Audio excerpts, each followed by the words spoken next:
Welcome, nerds, to another episode of the Nerd Rundown podcast, where we cover the latest in the nerd world of movies, TV, and more. I'm Darren Stimple, and with me today is my co-pilot, Eric Hare. Greetings, folks. With us, as always now, Morgan Santo, Big Morg 3000. Hello, everyone. Strike that, reverse it. I usually start with your Big Morg name. And back on the show with us, wild and crazy guys, is the talented Jason Sparks. Hi. Why? Why am I here again? We love having you on. Thanks for coming back on, Jason. I love it. We want to thank everyone for watching and listening in. As always, you can find us on the internet at the Nerd Rundown, and you can find us in all the major podcast services. We have a fantastic show for y'all today, where we'll cover the latest on the biggest rundown in the show's history. And we may not even have time for a Nerd Box question at the end. So we'll see about that. But first on the rundown, we got official confirmation that Charlie Cox will reprise his role as Matt Murdock, Daredevil, in the MCU. Now, it was not confirmed when we will see him next. The biggest rumor is that he is going to be appearing in Spider-Man No Way Home, which comes out in less than a week now. Very excited for that. So I'm thinking this is some giant news to start us off on the rundown about the MCU. We all love the Daredevil TV show. Charlie Cox may not be able to get better casting than that. It was one of the Marvel's top casting decisions that they made. Cannot wait to see him in the MCU. And the big question will be, is he a variant? Is he the same Matt Murdock Daredevil that we know from the Netflix TV series? Big news here for us to start us off with. So with the big news, let's get to the big morgue. Yeah, I mean, I'm pumped. I think Daredevil is still probably, I'll say, my second favorite Marvel show to exist. Loki kind of took that spot. They did a great job with that. But no, I'm pumped, and I'm really hoping that we get him in Spider-Man, or he maybe something with the Hawkeye show. I mean, I think we have seen Kingpin in the Hawkeye show already.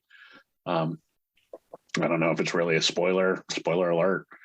There's just a scene where you hear somebody laugh, and I'm pretty sure that's Vincent D'Onofrio laughing. But we'll see. But no, I mean, more Daredevil, the better. I'm pumped. Yeah, I loved the Daredevil series. I thought it was really, really great. I mean, going back to that, I think that first season where they had that one-shot fight scene, in the hallway, was just, I mean, the series was already really great up to that point, but when that scene happened, I was like, holy smokes, this is unbelievable. So, and Charlie Cox is great. He does a great job. The whole cast surrounding the Daredevil guy is really great. Around Matt Murdock, Foggy Nelson. Foggy Nelson is really great. So I'm looking forward to more Daredevil for sure. If we can get more of that, that'd be great. So don't know what format it's coming, but either way, it's gonna be great. When you wanted Ben Affleck back? Yeah, Ben Affleck. Yeah, I'm really hoping we get a fight on a seesaw. I do think Ben Affleck would be a great director for Daredevil's first MCU movie. I'd love to see that. I think he's a great director, Academy Award-winning director. That's true. Sure. Next on the rundown, we had the official trailer for The Matrix Resurrections released this week. And we all watched the first trailer and maybe felt a little underwhelmed. I talked to maybe a couple people that liked it a lot, but for the most part, it felt a little underwhelming. This trailer's it amped up the hype meter, and it gave us a bit more context into the story, maybe a little bit more insight into what's going on. Still could not really tell you what this movie is about or what's going to happen in it, but man, it looks cool. It looks cool as shit. So Eric, big Matrix fan, what'd you think of the trailer? Yeah, I mean, I mean, how do you follow? It looks cool as shit, you know. I mean, really, it's, That's it. that's pretty much it, you know. It's like, all right. So back to you, Mark. So again, ditto. No, like I said, no, hey, it looks good. It looks like they're definitely doing the whole deja vu play in this one, because it seems like that we've all been here before. They've all been there, you know. Because correct me if I'm wrong. Wasn't that Jada Pinkett Smith looking like she's playing the Oracle? Yeah. You know, like she's lady. filling that role. So I don't know. I'm just, we'll see what they do. I'm excited to see what the plot really is behind it, other than, you know, machines harvesting us for batteries, which is very inefficient. Right. Yeah. Yeah. I don't know. I mean, They just make batteries. The trailer looks good. You know, I mean, it looks really pretty. I don't know what's going to happen from the plot perspective. We'll see how that goes. I don't understand why they recast some people and then made other people, they're totally okay with other people being old, you know, like it doesn't, that there's got to be something. Yeah. I'm excited to see what's his name? Like the young Morpheus. Is that what you're talking about? Yeah. Like they recast Morpheus and they recast Smith, you know, Agent Smith. So, which I don't know how that decision is going to roll out, because you know, the dude who played Smith at the beginning was in the first series was unbelievable, you know. So, but I don't know. We'll see how that goes. But I think my biggest concern with it and with all much later sequels is whether or not they're going to ruin everything that happened in the earlier films. You know what I mean? Like, those times, like those times, like where you like you're watching a romantic comedy and the whole thing is about these two people falling in love, and then they make a sequel, and at the start of it, they're not together anymore, and it's like, you know, and you're just going like, oh, okay, like, or even Kick-Ass, like, you know, he falls in love with that, like he gets the girl right at the end of the movie. And then they start out Kick-Ass 2 and they're split, and you're just going like, so everything that he did in the first one, like every time I go back and watch that, I already know it's over, you know. So it ruins that whole part of the story for me, and I don't want the Matrix to do that to the. I think that's don't break it. That's actually one of my biggest complaints about the Karate Kid Part 2, which Darren loves, is that's exactly what happens. Is they basically make it, you know, where everything that he was like fighting for in that first one, you know, at least if you're in a different zip code, it doesn't count. It doesn't count. You're right. And not only is he a different zip code, he's in a different country, different continent. So it's a good transition into our next item, you know. So. That's a good, absolutely. We had next on the rundown is Cobra Kai season 4 trailer is officially released, and we get to see it in all of its glory. Season 4, what it's going to be. I cannot wait. You see Johnny and Daniel team up and start teaching each other their ways. You see some wax on, wax off from Johnny. And so what does Kreese need to do to combat that? Well, he brings back his buddy, Terry, what's his name here? Terry, the old guy. Ponytail. It's just Ponytail. Let's just call him Terry Ponytail. Terry Ponytail. That guy from the Karate Kid Part 3, which is what I believe ruined the love story of the first one, because it's back in the same zip code.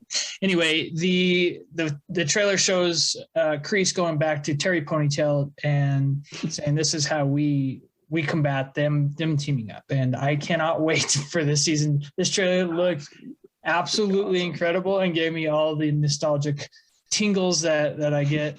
I think Eric's looking some up. Terry Silver. Close. There you go. Close. Go ahead. Sounds like a Ponytail name. I thought it was Terry McNugget, man. Yeah. You were close. You're so close. McNugget. I thought that was going to be it.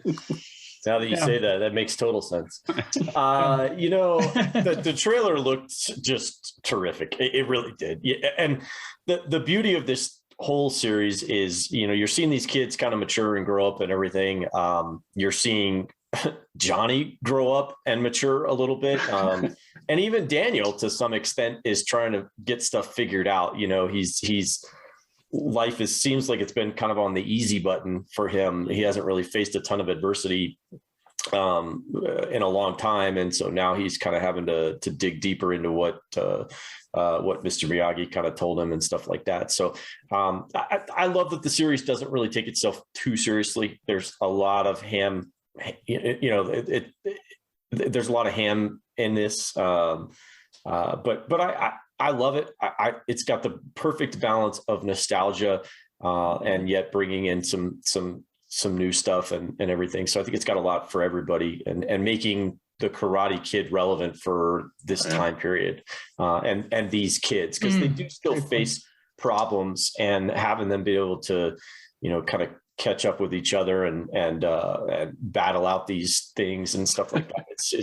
It's those types of conflicts never change. They just take different forms, and for kids to be able to have the kind of confidence that karate can give them and all that, I think is important. So yeah, I mean, it reminds me a lot of my high school experience, all the karate fighting and all over the place, all getting thrown through windows and kicked off stairs, and just like the only thing that makes me a little nervous about this is it looks like they're going to do the whole Daniel and Johnny fighting again at some point. And I get that there's got to be a little bit of tension, but at the same time, like, all right, we've had 3 seasons of that. We need to get past that at this point. But I know it's going to happen. Because they have 2 completely different styles and they're trying to train everybody together. Yeah. So I know there's going to be a little bit of it, but I don't want them to go too into it. There's got to be some turbulence, I think. Just because it would feel weird if they were just, best friends forever. So I don't know. Did we just become best friends? We just become best friends. Oh man, I think I forgot that one on my list. I was going back and forth on it. Next on the rundown, we got a first look teaser for the reunion, the 20th anniversary. Let me just call it what it is: the Harry Potter 20th anniversary Return to Hogwarts first look teaser. Much in the same vein as the Friends reunion that they had earlier this year that actually didn't go over all that well and didn't have the highest ratings. People didn't really love it. Of course, there's, the world is divided as it is. They're definitely divided right now on if Friends is a great show or if it's not. I feel like you're either a giant fan of it now or you hate it and think it's the worst thing. Anyway, back to Harry Potter. I just love Friends. Sorry. Make a move. Jason, what do you think? What do you think of the trailer? Did it get you hyped at all for more Harry Potter? No. Well, it's not really more Harry Potter, right? It's just kind of them getting together and discussing it. So if it was more Harry Potter or something more at Hogwarts, I'd be really excited to see that. I'm like a massive Harry Potter fan. I've got my own Elder Wand and so Harry Potter fans are up there in fandom. It's one of the biggest book series and movie series in the history of. Yeah. So I think there's a lot of us. I think I'm sort of excited to see it, but I also not looking forward to kind of taking some of the magic out of it again by showing us the older versions of these characters. Like I don't see a point to that. I don't think showing me, oh, look at this guy's now bald and fat. And you're like, dude, bummer. Like, that's such a bummer that happened. And now that's all I'm going to think about when I see that character. And I don't know why that happens to me. But I don't know. It ruins it. Yeah, it does. I don't think I have anything good to say about this thing. I think flat out, it's going to be a bust, like the Friends thing was a bust. So yeah, I hope they redo the once I make my move, the Queen will take me. Rondo. I will admit that I think Harry Potter fan they're their own kind of nerd. Like if you're a Harry Potter nerd, you are up there in seriousness of how much you love this franchise. So I respect Harry Potter nerds for sure. Well, J.K. Rowling, she created a deeply rich world. She had storyboarded the entire thing out way ahead of time. She knew exactly where she wanted to go from beginning to end, taking Harry from being an infant all the way through to the end. And it's reflected in how great of a writer she became, because the first two books, I think, were good books. They were good children's books. Number three is when she became an author. I really feel like she was a writer before, and then she became an author in number three. Number four was a little dry. At least the book itself, I felt, was a little dry, but it changed the whole franchise from a book perspective.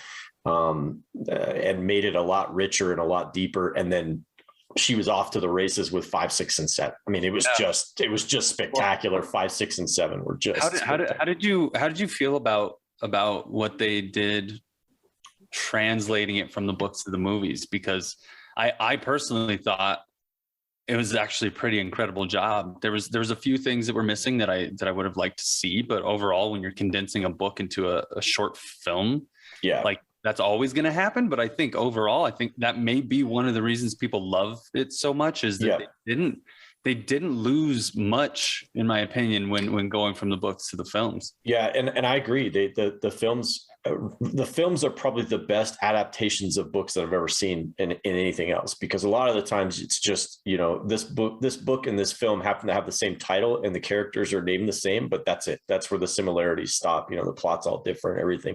So I thought they did a great job with that. So, I'm not interested in this, honestly. I have no desire. When you don't have the creator of the content going to be actually involved in it, I got nothing. I got no, right. No stuff when you're intentionally cutting her out for reasons. That to me, I agree with you. That would have been the most interesting perspective that we could have gotten in this event, right? Like, from the kids, I think you're going to hear a lot about what it was like to act in it and grow up use their lives. Yeah, and what their lives have been like since. Yeah, could have given us all the creative insight into everything going on. And that'll be missed, I think. So. Yeah, I mean, because for me, like I said, the book number 3 is what hooked me in that series. I read 1 and 2 because everybody was like, "Oh, you got to read the Harry Potter series," and I was like, "Okay." So I read 1 and 2, and I was like, "Yeah, that's all right," and then I read 3. When I got done with 3, I was hooked. I absolutely was hooked. And even in the movies, Alfonso Cuarón's number 3, The Prisoner of Azkaban, that movie transitioned from taking the kids from being child actors to big time artistic cinema, and the whole series changed so not only with the book, the whole series changed, but also in the movies, the whole series changed. So, and I would like to hear Joe's kind of discussion about how that changed the franchise as well. So, and we're not going to get that. So, and we're over time, so I'm going to move us on this one, because we got a lot more to cover in the rundown. We should do a Harry Potter show. We definitely need to do a Harry Potter show. Yeah. I unfortunately won't be a part of it. You can have my wife on. You can have you take the week off. Next on the rundown, we have the movie Cleopatra has now tapped the Falcon and the Winter Soldier director Kari Skoglund to direct the movie, the Cleopatra movie starring Gal Gadot, who was being directed by her Wonder Woman director, Patty Jenkins. A few weeks ago on the rundown, we talked about Patty Jenkins going off of the movie Rogue Squadron because she had too much on her schedule. And she was going to direct Cleopatra and Wonder Woman 3 instead. And now that's changed. And now she's back to directing Rogue Squadron. So that movie will be back on. I wonder if they will still continue to start shooting in January like they were planned to release in December of 2023, I think it is. But anyway, big news, big movies here. What do you think, Eric, about the movie Cleopatra and Kari Skoglund and Patty Jenkins? I got no excitement around Cleopatra. I'm not jazzed about that. I do think it's a great opportunity for Kari Skoglund. And I think it's great that we can shift Patty over to moving her focus back over to Rogue Squadron. If we could get that series out, I think as long as, Kathleen Kennedy keeps her tentacles away from that, maybe we'll get a decent movie there. And Wonder Woman 3, if Patty can stay focused on Wonder Woman 3, we got to salvage the ship after 84. Watching 84, I don't know. There was a whole bunch of wrong, and I don't know if that's from the production house or whether that's from Patty or not. There's just a lot of fundamental problems with that movie. So I'm a little concerned there, but I'm hoping that we're just seeing a one-off in that situation and everything. So good for Kari, good for Patty, and hopefully good for us. So that's kind of what I got on that. Sure. Next on the rundown, we have Colin Farrell signs on to the Batman prequel show to premiere on HBO Max. Actually, I don't know if is it right? I don't know if it's going to premiere. I think it'll be after. I don't even think they've started shooting now that I say that. But the Batman movie starring Robert Pattinson that comes out in March has a prequel show premiering on HBO Max and sometime in the near future. And Colin Farrell signed on to reprise his role as the Penguin for the show. It's going to be centered around the Gotham PD and Jim Gordon's rise through the ranks in the Gotham PD. So I think that's a really cool story idea, especially if this new Batman movie is something amazing. Like, it's really getting some high praise right now. Really looking forward to it. So more Batman's always going to happen. Right. I'm going to watch every Batman that comes out. Very excited to even watch this Gotham PD centric show, which will be completely different than the Gotham TV series that was on what makes me nervous. Fox, I think. Yeah. So Eric, what do you think about this news? Well, I don't know much. I don't think any of us know much on this one. In the trailer, in this most recent trailer that we got for the Batman, holy smokes, Colin Farrell looks freaking amazing. And my understanding is he's not really in the movie at all. It seems like maybe they just threw every scene with him in that trailer.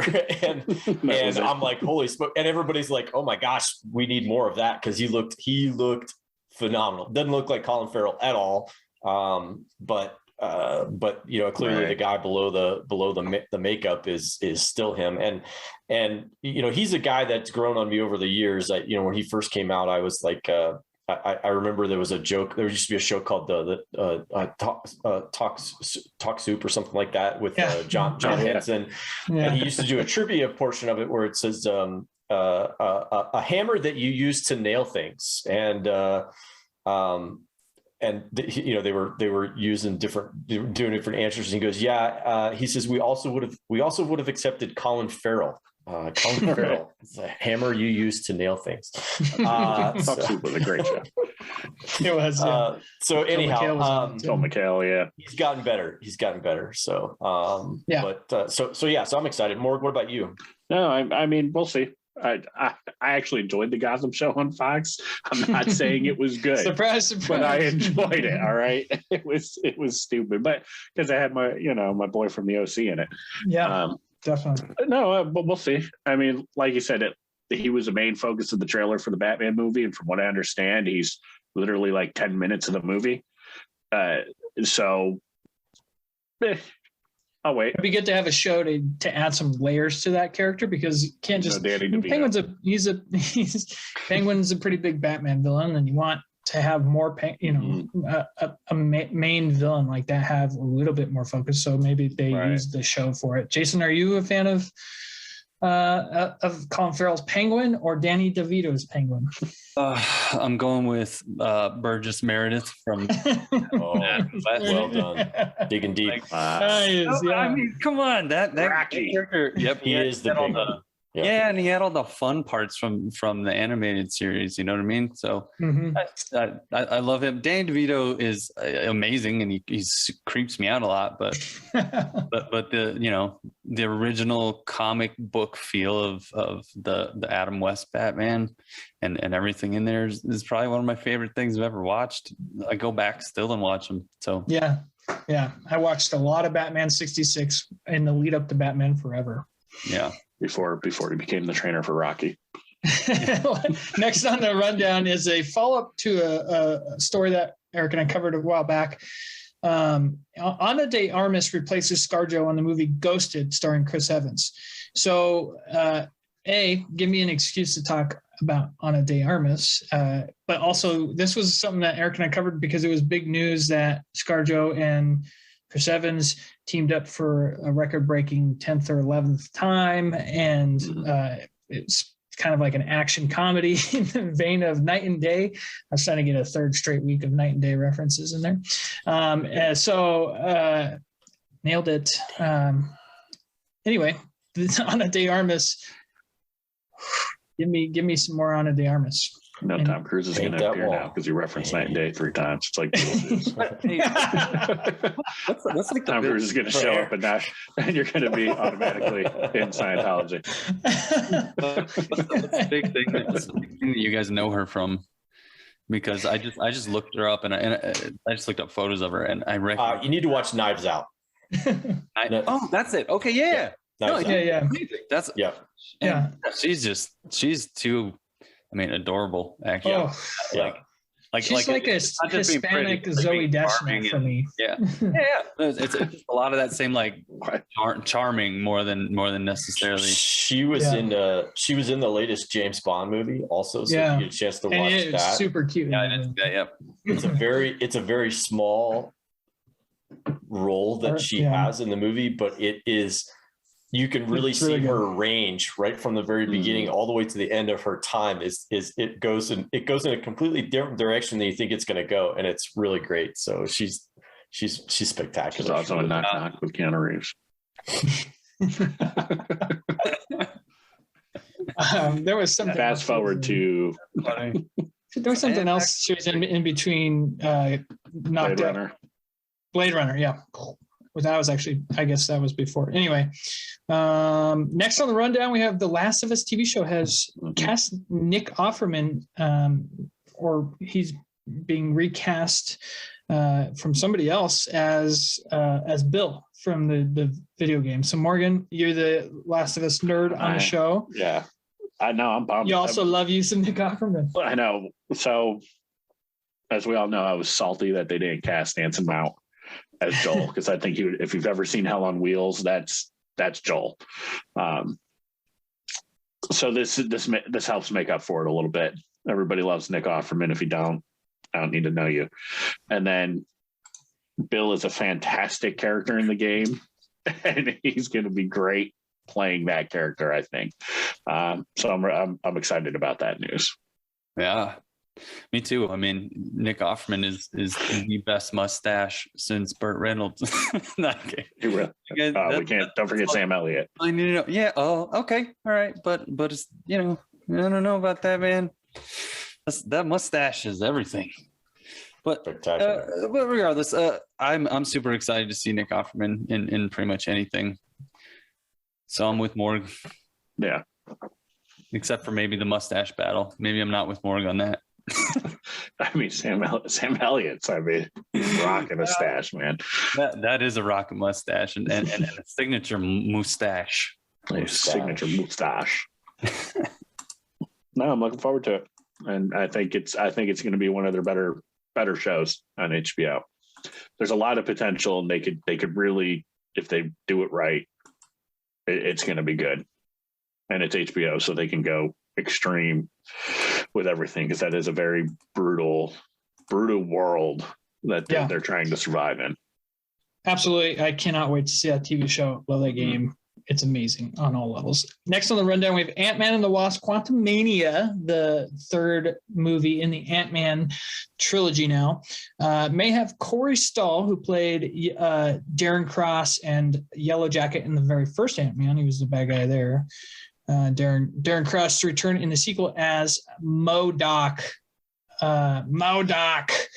So I cannot wait to see a live action MODOK. who is just one of those absolute crazy concepts of a character, and one that you thought maybe even 5 years ago you could never see in a live action form. But now it seems what the MCU has built and done for the superhero world, or whatever you want to call it, they you could totally see a MODOK come in and shoot lasers out of his head and have these tiny little hands and arms and feet. Morg, what do you think? MODOK. And this is just a rumor, right? That he's playing him? It's just a rumor. There was a rumor Jim Carrey was, but that's been confirmed not to happen. And it's the big rumor is Darren Cross's. Yeah, I don't know. Of course, all Darren Cross. I'm not feeling him playing him. I feel like they should get somebody else just because he was Yellow Jacket. I'm excited to see MODOK come into this because, again, it's just showing that Marvel has finally hit that point. Like they can do anything they want from the comics and we're going to like it. So I'm looking forward to it. I just hope they get somebody else. I think they should cast somebody. I don't know who, but I think they should cast somebody else. Jason, you a MODOK fan? You like MODOK? No. I mean, well, it's not that I'm not a fan. I just don't know enough about MODOK. You might be a generalist in that idea or in that character, but there's a MODOK Hulu show. There's a MODOK Hulu show, and it's actually really it's Patton Oswalt plays him. Yeah. So he's got a big name there. But mechanized organism designed only for killing is what the acronym MODOK stands for. In case anyone was wondering. Is it Krang from? He does, yeah. It looks like he's the head inside the body. Oh yeah, in the little Teenage Mutant Ninja Turtles. Yeah, totally. Or he's like a mix of Arnim Zola and MODOK. Yeah. I mean, I think they should just go with Danny DeVito. We need more Vito. We had a pretty big week of news, but also a pretty big week of trailers. So we got a trailer rundown for you. First on the trailer rundown, we have Sonic 2 trailer released, and we all love the first Sonic, one of the best video game adaptations. I think everybody would probably have that near the top of their list. Great thing about this sequel is bringing back all the same cast that did a great job. The guy who voices Sonic is so good as him. He's so funny. Ben Schwartz, yes, thank you. And they're bringing in Tails and Knuckles. So very excited. I love using Tails in the Sonic game, so I'm very excited to see that character brought in. Was not much of a Knuckles fan, but it's not like I hated him, so I just liked Tails more. Morgan, you're our video game. Interesting. Video game. Is anyone famous voicing Tails? Is that like an actual kid? It's a woman, and I didn't recognize her name. Okay. Well, or I think she's like a famous voice actor. I'm looking forward to it. I mean, I don't know. Like you said, Sonic, the first one is probably one of the best video game adaptations made. This one, I think, will be even better because I think more is going to be going into it now that the first one was such a success that they know, what to do with this, and maybe the product placement won't be as hardcore in this one. We're in constant talk about gift cards to Olive Garden and stuff, but I'm looking forward. And the introduction of Knuckles in the trailer was pretty good. And it's just Idris Elba doing it. Like you hear his voice and you're like, all right, he's got some power. And Jim Carrey has that iconic look, that looks more just a skinny version of, right. But now I'm pumped. I'll probably be there day one with my son watching that one. Yeah. Jason? I think the most exciting part to me is the Idris Elba voicing, because I mean, he's amazing in everything I've ever seen him in. I've never seen him in a single thing where I wasn't just blown away. So that's gonna be super cool. And of course, like you said, it really is gotta be one of, if not the best adaptation of a video game to film in that first one. And from watching the trailer, I keep voicing my concerns about what what happens sometimes when you go back to, create sequels, but I don't think that's a problem. I think this from this trailer, it just looks like it's going to be a fun movie to go see. So, and I'm there with you, Morgan. I think I'll take my older kid there, and him and I'll go see that movie, and those be a blast, man. Yeah, I'm pumped. Yeah, I thought it looked good. Also, I'm definitely looking forward to it. Jim Carrey looks great. He's a cartoon character in real life. So he's I think it's perfect for him to play that role. And I actually, the first one blew me away. It really did. I was not expecting it to be as good as it was. And James Marsden does a great job. He does a really great job of playing that. So all in all, I'm looking forward to it. I can't wait to take the kids to see it. Both of them really love Sonic, so we'll go see it. Maybe we should make a family date out of it. I'm happy they decided not to change the look of any of the characters in this one. Yeah, they nailed it in the first one for sure. After the internet told them what's up. Yeah, they know better now. Jason, just clearly you haven't seen Prometheus. No. Did Idris Elba just bomb in that one or what? Oh, I forgot he was in that. Idris is he's good in it. He's not a wooden plank. Well, I know he's a wooden plank. Wow. So it's, I think he's pretty good at it. But the movie is terrible. The movie's awesome. You see his Western one on Netflix? Oh, I haven't yet, but I want to see it. I just watched it. It was entertaining. I've seen Prometheus. I mean, he may be a plank, but did you feel like it was a bad call for the character? No, they didn't do anything with it. They didn't do anything with the character, and it just was. All right. Well, it was just a dumb movie all the way around. It just. All right. Stick with that. Operation Fortune trailer was released as well. We have Operation Fortune trailer starring Jason Statham, Aubrey Plaza, Josh Hartnett, and my main man Hugh Grant. Guy Ritchie directing. Looks like an absolute amazing British romp.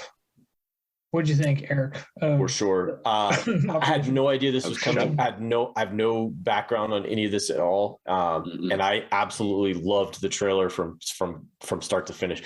I love that Josh Hartnett is back in acting. I love that he's starting to come back and do that, because I know he had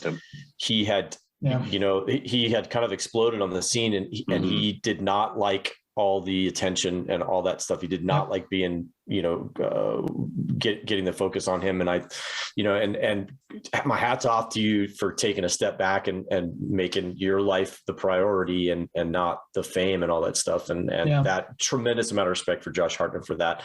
I love that Guy Ritchie is back.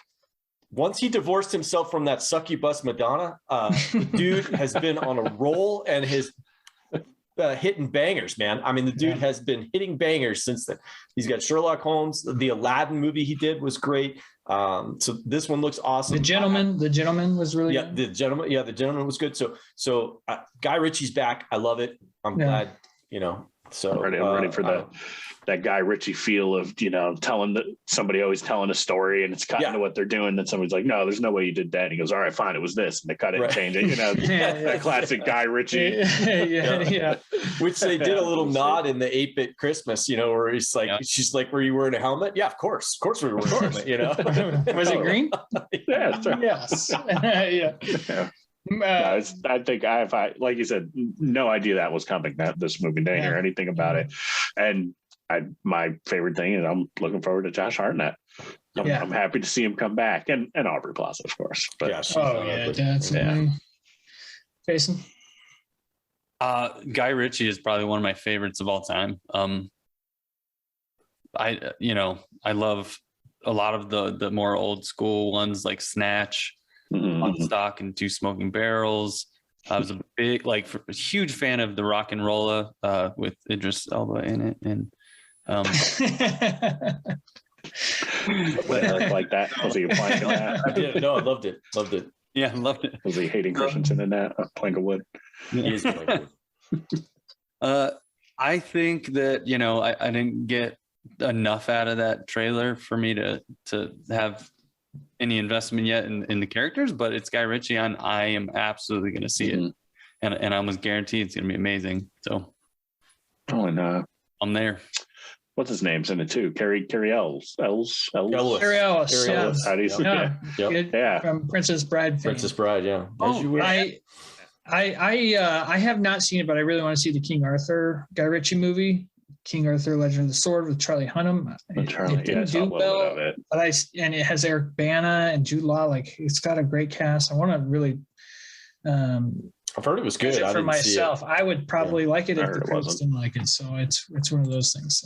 Next on the trailer rundown, we had a trailer for the Halo TV series. Mm-hmm. Not a Halo fan here, not an Xbox fan, but my God, this might be like one of the most beautifully shot trailers I've ever seen. It's due to be released on Prime, I think. It's either Prime or Paramount. It's either Prime or Paramount.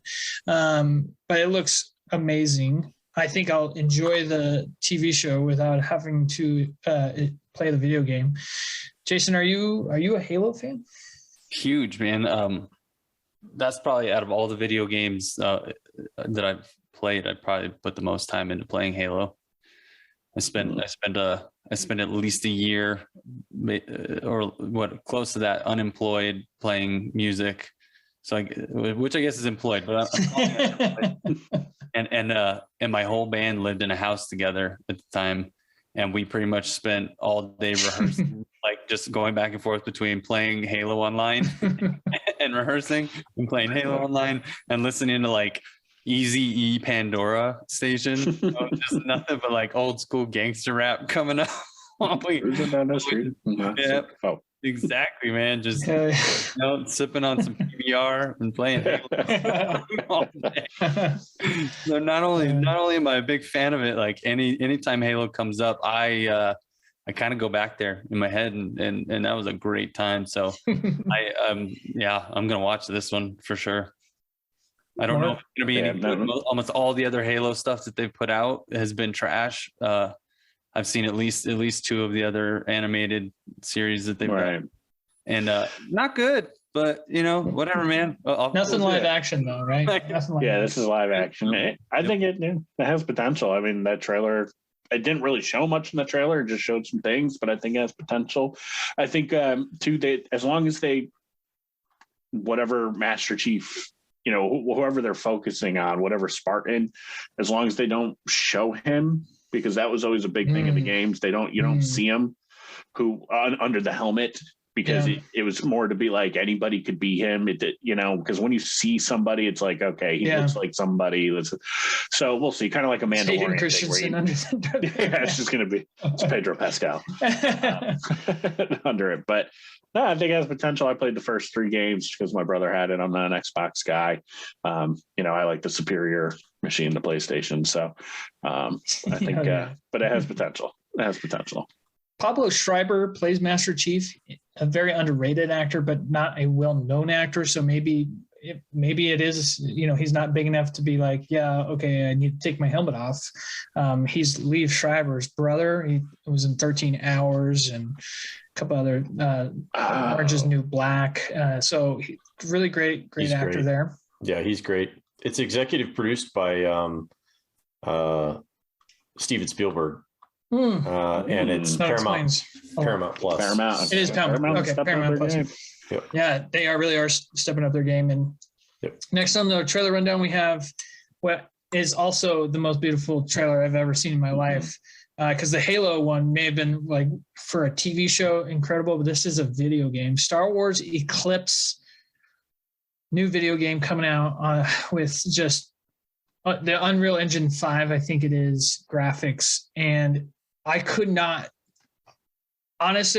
tell you if there was any real footage or any video game footage, or if it was like a mix and match, because it looked incredible, amazing music. It takes place during the High Republic, about 200 years prior to the prequel trilogy. Morgan?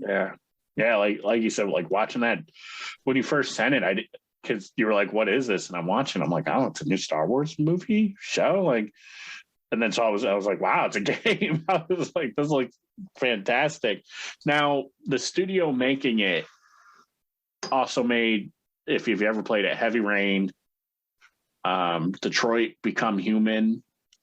So, and another one that's like that. Those games are the type of games where it's like a linear story and you pick and choose what the character says. Or, you know, what direction they walk, you know, what way do they go? Like, that's those styles of games that they've made. They haven't made any like action games, so to speak. Yeah. So I'm interested to see what they're doing with this. I read a little bit. It doesn't seem like they're doing that choose your own adventure thing. Like, they're going for an action style game, but we'll see, because they haven't done one. Right. But I like those. I'm a big fan of Heavy Rain and the Detroit Become Human. I like those type of games. So we'll see. Yeah, for sure. Anybody else like this one? Look, the trailer looked. I mean, I don't know. Like, look at all that. There wasn't any actual. It looked good, right? Like, I mean, it looked beautiful. Yeah, I mean but I don't know. I didn't get to look at the game at all. Like, as far as I could tell, it's all cutscenes, and I'm like, okay, great. Well, they made really good cutscenes. So, what's the actual game look like? So, I don't know. You know. I'm just super sour. I'm super sour on Star Wars video games, because I've just been disappointed every single time. Oh, you haven't fallen. Yeah, it's Jedi Fallen Order. It is definitely fantastic. One of the best games of all time. I thought we'd get a sequel announcement to it during the Game Awards. No. We sadly did not. More of that. Jason, I know you're a big Star Wars fan. Do you play the Star Wars video games? Yeah, quite a few of them. But you know, I'm sitting in the middle of Morgan and Eric, where I would have liked to actually see some look at what the game was going to be. But also at the same time, that the trailer is beautiful, and it excites me just in general because of the visuals, and, you know, even just the driving of that constant beating on the drum. Like, the music just makes me feel like really excited about what's going on. But again, I mean, sure, I have no clue what the gameplay is actually going to be like. So yeah, the trick is to not show gameplay footage, just all cinematic. So you buy it. I like cinematic trailers. I know they get a bad rap in the video game world, and people want the gameplay trailer, but I'm always a big fan of gameplay or cinematic trailers. Last in the rundown, trailer rundown: Fantastic Beasts 3: The Secrets of Dumbledore. Jason, you got anything? Any excitement? Yeah, tons. I think it's going to be amazing. The first two were great. Jude Law as Dumbledore was kind of an interesting choice, I think, because my understanding of the timeline, Jude Law is a little bit too young looking to be playing Dumbledore. That's my one and only criticism, but I think it's going to play in really well. And they're in Star Wars time. Yeah, they're in Star Wars time. I mean, that's really it, man. It's exciting that it's going to come out. I've been waiting for it to show up. And it really is an actual addition to the J.K. Rowling, you know, fantasy world that she put together. Unlike, you know, the sort of disappointing 20th anniversary Friends style get together that we were talking about earlier. So, yep, I'll be there in the theaters right when it comes out, and I'm 100% excited for it. Anybody else going to be there day one too? Yeah, I'll watch it. Jude Law did look good, you know, as Dumbledore and stuff like that. So yeah, I'll definitely go see it. I loved, you know, I love to see more Harry Potter stuff. I haven't been too big into the other Fantastic Beasts, but I'm sure I'll be surprised. This one maybe surprise me. So yeah, that's pretty much it. Nice. All right. Well, that's it for the biggest rundown in the show's history. It was a pretty slow week prior, so I was expecting a big week. I didn't think we'd get something like this. So I'm very, very, very happy to cover all the news. I don't even think we're able to cover everything. I know I left a couple of things out that we could have covered, but nothing that was going to blow our skirts up, I guess. But big rundown. So I love it. I do want to get to the nerd question sent in last minute, because the nerd box is very important to us that we answer all your guys' questions when something gets sent in. So this one is from a very special person to me, Banana. She asks, what's the difference between a nerd and a geek and a dork? And I love this because it's one of those memes that I've always enjoyed. But I'd like to definitely get your guys' take on what the difference between a nerd and a geek and a dork is. Good question. What do you think, Eric? What's the difference between a nerd and a geek and a dork?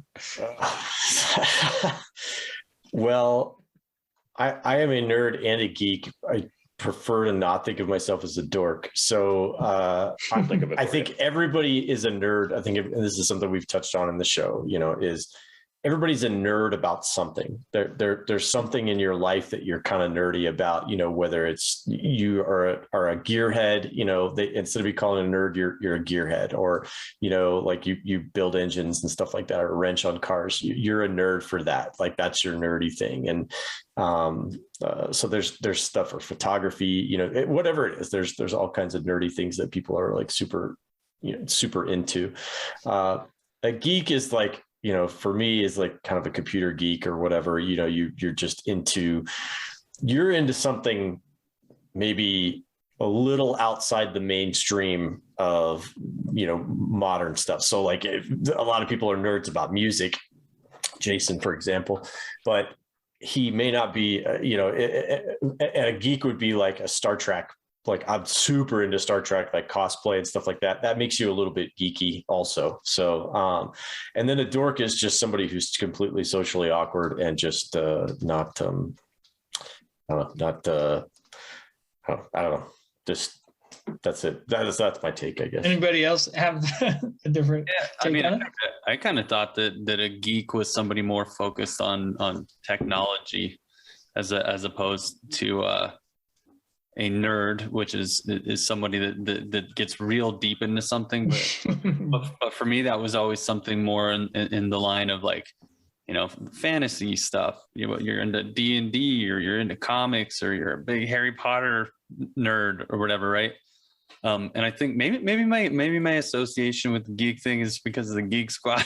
but I always thought geek was somebody that was more of like a coder, or somebody that's just like obsessed with building out computers or something along those lines. And a dork, I thought that one actually is probably the worst one to be called, because I don't think it has any association with like with intellect or interest. Just more of a derogatory term to tell you that like you're not socially all right.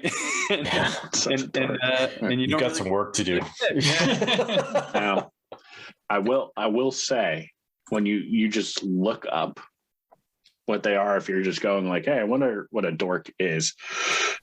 When it comes to a nerd, and I'm going to read this is what happens when you look. So a nerd is a foolish or contemptible person who lacks social skills. All right. A geek is somebody that's socially inept, and a dork is somebody that's socially inept. Apparently they're all the same thing. It's the same thing, man. Every single one of it's the same thing. No, I would say they're all tied together, but I agree. Something about dork is just worse.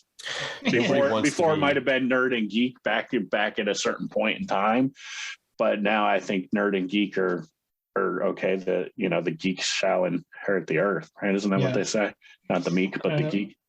I definitely think you're right on it's like nerd and geeks are socially acceptable words now, and we're all nerds, and still isn't. The nerd rundown. They're almost like badges of honor at this point, Honestly, yeah, and nerds are running the world right now. So, the meme is it's two bunnies. One bunny comes up to another bunny who's playing a game of cards of some form, and he says, "Magic the Gathering? Wow, you're really letting your nerd flag fly, eh?" And then the bunny goes, "Actually, it's a geek flag. Nerds are more academically inclined, while we geeks are just super passionate about our hobbies." And then the other bunny goes, "I see. And the people who know and care about this difference are called..." And the bunny goes, "I believe dork is the preferred nomenclature." It's a really great all-time meme. There we go.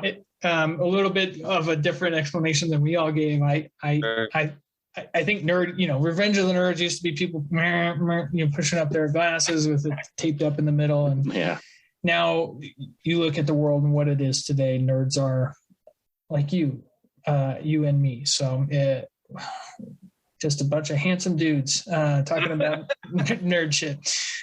So great question. Really fits into the central theme of the show, that we're all nerds in our own way, and you can be a nerd about anything. So love it. Love you guys. Thanks for joining the rundown. Jason, we're going to hop on our special edition show, The Nerd Rundown Presents, and talk about our favorite comedies and the different forms that they come in. So looking forward to next week, biggest show of all time next week, bringing back all the hosts from this year and doing our big holiday show. So looking forward to that. Thank you guys for all your insights today. Very good job. I will say that I kept tallies today secretly, and it was 11, 10 to 10, and Morgan won with 11 points today. I don't know what you win, Morgan, but you win my everlasting love. What was my points for? 11. You had 11. It was 11, 10, 10. Really came down to the last.